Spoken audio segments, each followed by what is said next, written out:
Be kind of like an optical illusion, but the farthest point from us is down in this corner. This cut away here, cut back there, and this is the floor. So down here is where that humus was, and the round circle and the square pit down in there somewhere.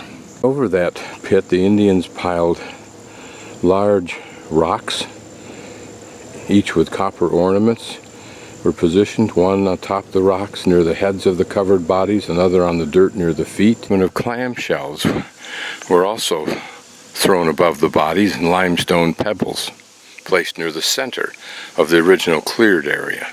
Cremation ashes within a mixture of baked red clay were scattered atop the nearly completed mound, together with the last loads of earth. It's not known whether the mound was built all at once or slowly over a long period of time. My takeaway, notice the analogy of any church, any temple you walk into anywhere in the world. All have their rituals.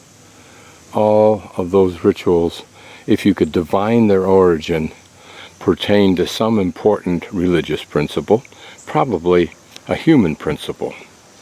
Whether you're talking about the sophisticated lie of the Immaculate Conception or something else. Interesting, this chinapin oak is not a common oak species in northeast Iowa. Its growth is restricted to rocky bluff edges, which of course is exactly where we are.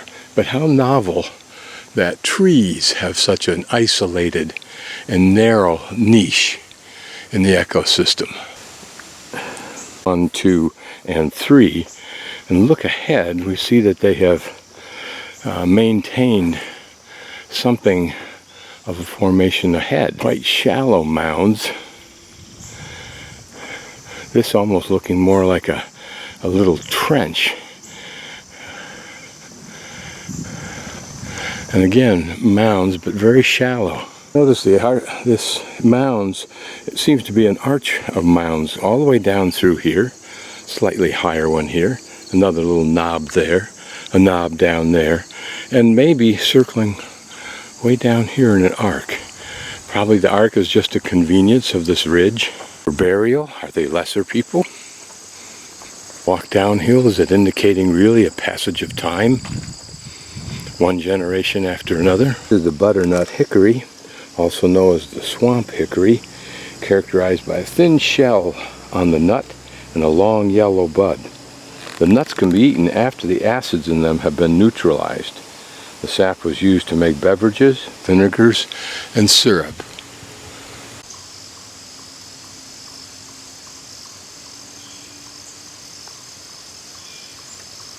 Way up there and hooked to the left is where we began with the largest 3 mounds, and then took this arc all the way down here, each with little mounds all the way along.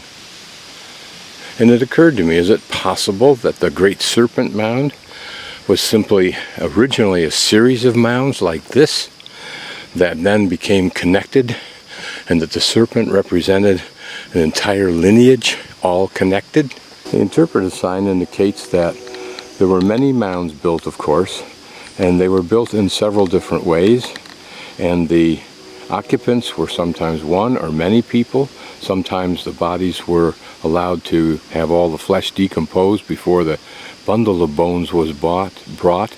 Other times they were cremated, probably indicating where a person died on their hunter-gatherer travels relative to when the families showed up here each year, so that those who died en route perhaps were brought here in bundles of bones.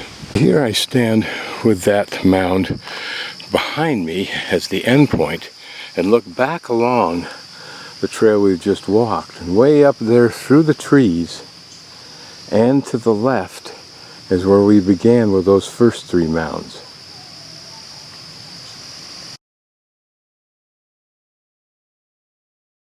To my right of that position is Little Bear Effigy Mound here.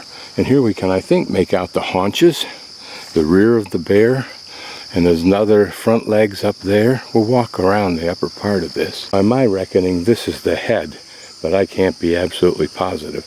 But I think this is the neck And there, the head there, the front paws there, legs there, and the rear legs back there, where we stood a moment ago. To Great Bear Mound.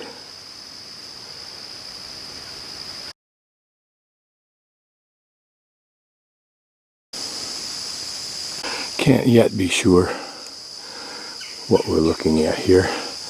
This may be the head. Certainly the torso's up there. But whether those are the rear legs, I don't know. From this vantage point, before I check the map, see if it'll give us a clue, we'd have to conclude that that's the rear leg, the torso up there, front legs here, and there perhaps the head. I'm just guessing. If the position of the bear figures are correct on the map, then our analysis is correct. Right in the center is the bear we're looking at. So the Great Bear is down there, but here you can see more mounds. Whether they portray anything, the map doesn't suggest it. Here it looks like I'm at the intersection of a three-way, if you will. And looking down there are more mounds, and to our right appears to be one long mound. What its significance was, I don't know.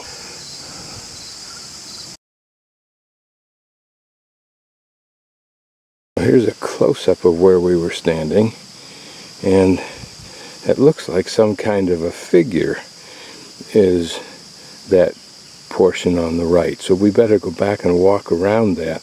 It looks like there's more to the right than I was seeing, because now we're looking up this long line of smaller mounds apparently. Now I'm down at the end of that downhill on that long mound that we saw, and here's what we're looking at. My guess is we're looking at another effigy, in the sense of bear or something, but perhaps over there the hind legs, the forelegs there, and here the head and the torso up through here, but again it's somewhat indistinct at this point. And maybe even harder for you to see. Positioned above the head and shoulders, I think this would be the head and neck, and maybe the shoulder area in here and that front paws, then the torso, and then the back paws and haunch back there. Here I'm again at the top of that extension of, or row of mounds. We can see they're rather modest, but you can imagine in the day there might have been well cared for, perhaps. Maybe some kind of totems on top of them that have long ago disappeared. But did they reflect some lineage? Were these important people? One leader after another, for example, like the row of mayors' pictures in a town hall. Here we're almost at the end, or are at the end, of the mounds along that long line of mounds, but rather than being a long line of mounds, this section from here to where you start to see a little bit darker mound down there in the center, all seems to be one mound, one continuous, very much like the one further up that goes down to the left to that other, what I think is a bear that we saw. I'm wrong, because that long mound, if you will, there are more up here. This one again, rather than a series of mounds, appears to be a long mound, if you will. And here a little bit further, another one. So what was the difference between the long mounds and the typical round mounds? They have been for particular families, and again, particular lineages extending from left to right or from the center outward. Who knows? What your imagination can construct might well sync with theirs. Now we'll leave the Great Bear Mound group, going north on the map, and over to Twin Views.